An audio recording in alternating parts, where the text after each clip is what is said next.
Okay, so we are ready to discuss Jane Eyre chapters 30, 31, and 32. You should have submitted these on Thursday night before midnight, and you should be listening to this recording on, if you're staying on schedule, you should be listening to it on Friday, April 24th. But, as you know, you do have a 4-day weekend, so as long as you listen to it before Wednesday, you'll be good. Remember that Wednesday night, the next set is due. Okay, so you get a little bit of a break. The next set of questions, chapters 33 and 34, are going to be due Wednesday by midnight. So, for all of you who have not completed your AR, please do it this weekend. You've got a 4-day weekend. You know you never spend longer than that on an AR book anyway. Get it done. Schedule the Zoom appointment. You have a 4-day weekend. I do not. We have teacher work days Monday and Tuesday. So you can still schedule your Zoom appointment on Monday or Tuesday with me. Okay? Let's get that AR finished. You don't want to be trying to do AR May 7th when we're taking the Jane Eyre test May 8th. Trust me. Okay? Get it done. All right. Anyway, to our story. So, chapter 30 basically is just Jane getting closer and closer with it says, inmates, as it starts, the inmates of Morehouse, but basically just, the people living there. She gets along so well with Diana and Mary. She gets along well with St. John too, but he's just a little more reserved and distant, but she gets along really, really well with Diana and Mary. They all like the same kind of things. They like to teach, and she likes to learn from them. And they enjoy reading the same kind of books. Diana starts kind of teaching her some German and stuff. They just enjoy each other's company. They find out that Jane can draw. So that's that answer there. That's the one thing that Jane could do better than them. She has quite a talent with her art, and so they give her all these pencils and stuff and let her use that, and she starts giving them lessons in drawing because that's something she's really good at. So they're just really getting along really well. So time passes, it goes on a couple of weeks, and finally Diana and Mary are getting ready to have to go back to work because remember, they're governesses. They work in 2 separate households away towards London for these wealthy families. So they're getting ready to have to go back to work. I guess they had maybe a month or so leave for their father's funeral. And so they're getting ready to leave, and Jane starts to get kind of worried, what's she gonna do, So finally one evening she questions St. John and asks him, has he found anything for her? And he says he has, that he's had an idea for a while, but he didn't tell her about it because he didn't want her to feel like she had to rush off and go do it. His sisters were enjoying her company and all that. So anyway, what he basically tells her is that, as we know, he is a preacher, and she does mention that she hears him preach, and he's really, really good. But he's a preacher, and he has created a school in the nearby town of Morton where his church is, and it's a school for boys. And so he wants to also create a school for girls. So you have to remember, this is the early Victorian period. There were not public schools. If you didn't go away to a boarding school like Lowood or other schools like that, like the one Jane's cousin John was at, or if you weren't wealthy enough to have a governess or a tutor, then you just were not educated. Many children went to work by the time they were 12. They were, or even earlier. But they'd be kind of off on their own working by the time they're 12, either farming or going into service as maids and things like that. So, with St. John setting up these schools, that's something that was starting to happen across the country in England. They were starting to see the need to educate the general public. And so that's what he says he has found for Jane if she's willing to do it. She will have a little schoolhouse, and she'll have, a little kind of almost like an apartment, connected to it. It won't be anything fancy or anything like that, but she'll have a place of her own. She'll have a girl from the town who will kind of be like a servant for her as well. and help her kind of keep everything done because she's going to be busy teaching, and she'll have the pupils will be the, basically the poor children, girls of the town. So he thinks she might not want to accept it because she has told him that she was a governess, like his sisters. And so he knows she's been well educated and knows French and drawing and like all of these things. And she's going to be teaching people who have never been to school, It doesn't really give us age ranges. So, but you could assume they might be anywhere from, 6 to 15 or something. And none of them have been to school. So, like, she's got to start at the beginning, like, this is the letter A, basically. And so, I guess it would kind of be like I love teaching literature and writing and all of that kind of stuff. But if I had to suddenly tomorrow start teaching, like, kindergarten or first grade, oh my gosh, like, you can't explicate poetry with them. Like, what? It would be weird. And so he is scared that she will not want to do it. But she does accept it. She's happy to have a job. It's a job that she's qualified to do. She'll have her own place. She'll be in this very remote town of Morton, so she doesn't have to worry about anybody she knows running across her. So yeah, she's all for it. She definitely accepts it. So they're all kind of getting ready to go their separate ways. St. John's going to go back to the parsonage. Hannah, the servant, is going to go with him, and Diana and Mary are, both going to go to back to their jobs as governesses. And on the eve of their departure, they get a letter, and St. John kind of looks at it oddly and comes over and says, "Our Uncle John is dead," and they both just kind of stare at him. And she says, "And what then?" And he says, "What then? Why then? Why nothing. Read." And he throws the letter in her lap, and Diana and Mary read it, and she says, "Well, we can yet live." And so St. John says, "Only it forces rather strongly on the mind the picture of what might have been." So Jane's sitting there wondering, like, what on earth are they talking about? But Diana explains it to her. She said, this person, our uncle, we never knew him. He had a falling out with our father before we were ever even born, so we never even knew him. But he apparently, and the reason he had a falling out with the father is apparently he gave the father some bad investment advice, and that's how they lost all their money, because they originally had not wealthy, but they had money, and that's how they lost it all. And so even though they've never met the man, their father had always hoped that when the uncle died, because the uncle didn't have any heirs, had always hoped that he would make things right and would leave something to St. John and Diana and Mary. But this letter reveals that he did not. He only left them each 30 guineas, which is not very much, to purchase mourning rings, which is basically like a remembrance ring for the person.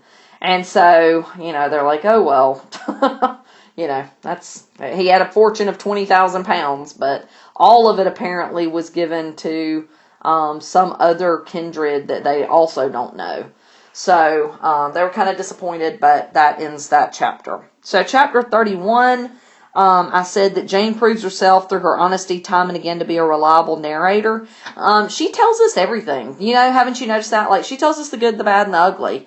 So she does admit at the beginning of this chapter that even though the school is fine and her pupils, she's got 20 pupils, she has a perfectly comfortable, if very plain, little cottage next to it, she still feels kind of degraded.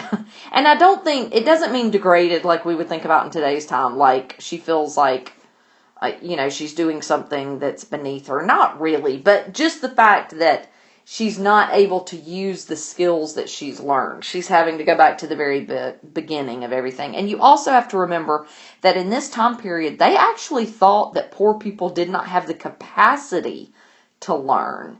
And she finds out differently as she works with these poor girls. But they really thought that only people who were born in like nobility or like upper class families even had the ability to learn some of these things. They did, of course, now we realize that the obvious, that it's only because they had been educated, but they didn't know that at the time.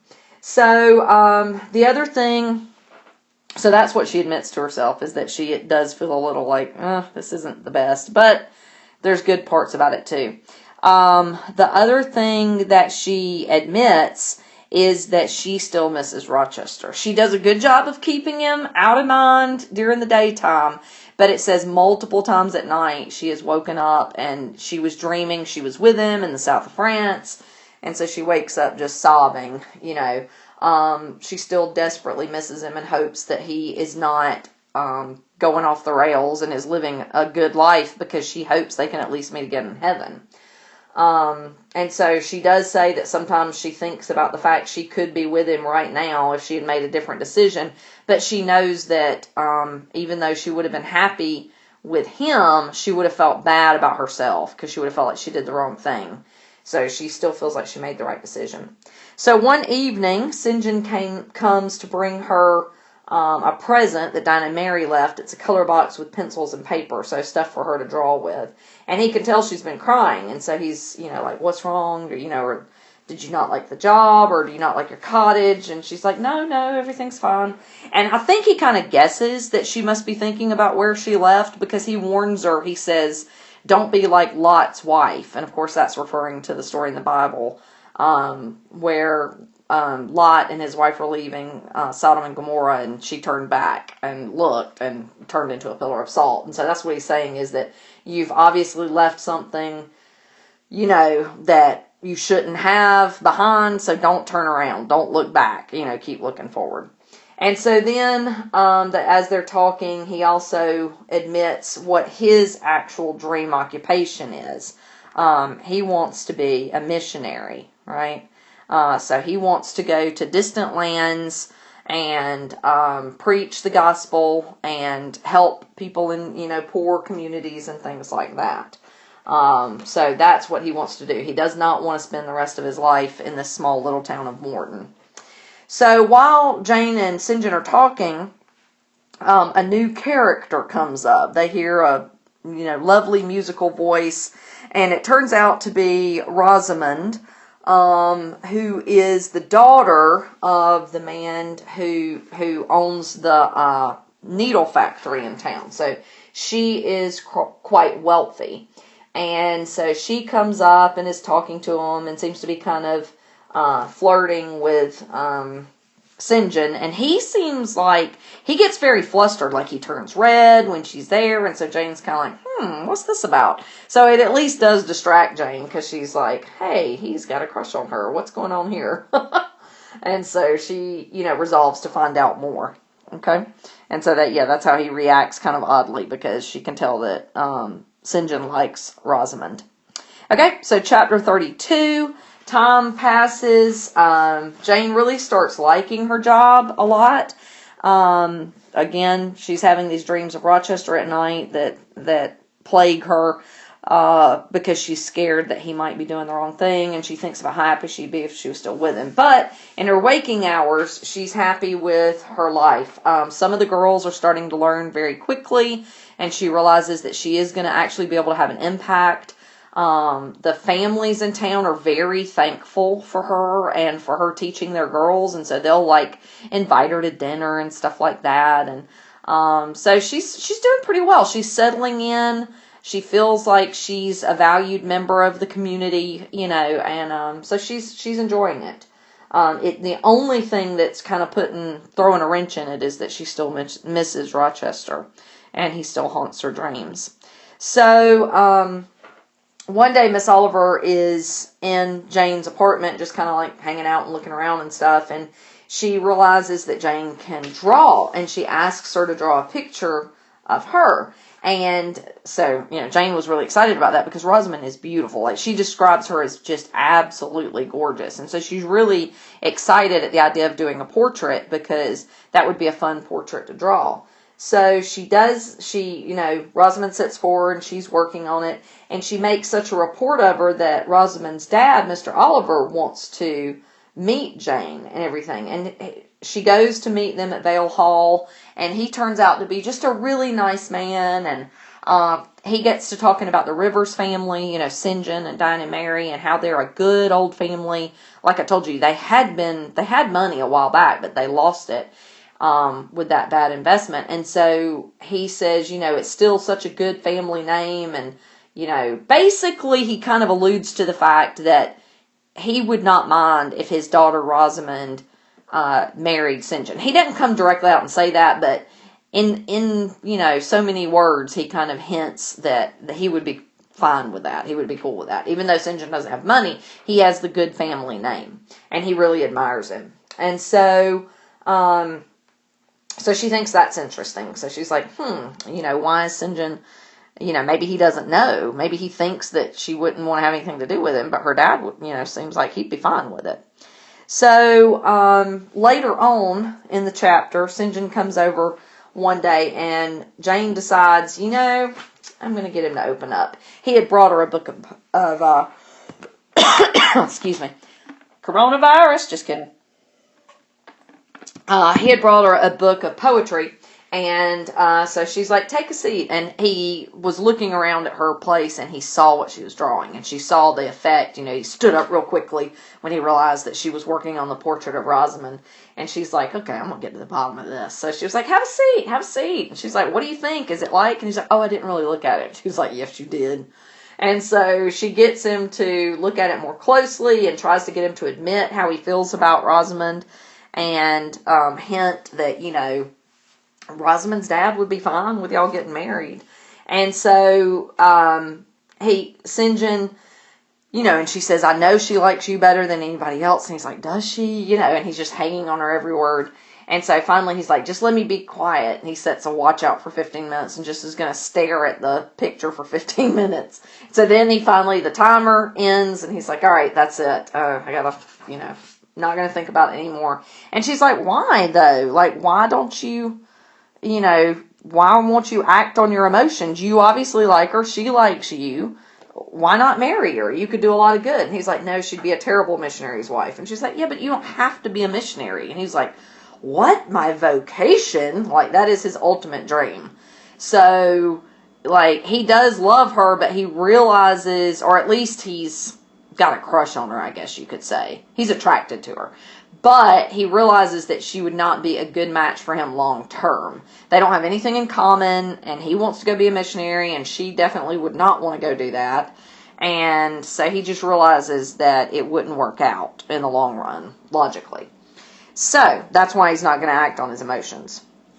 So they kind of, just went through and talked about that for a while. And she's like, but what about her? You're breaking her heart too. And he's like, no, she'll be fine. She's beautiful. She'll probably marry somebody who would be much better for her than I would be.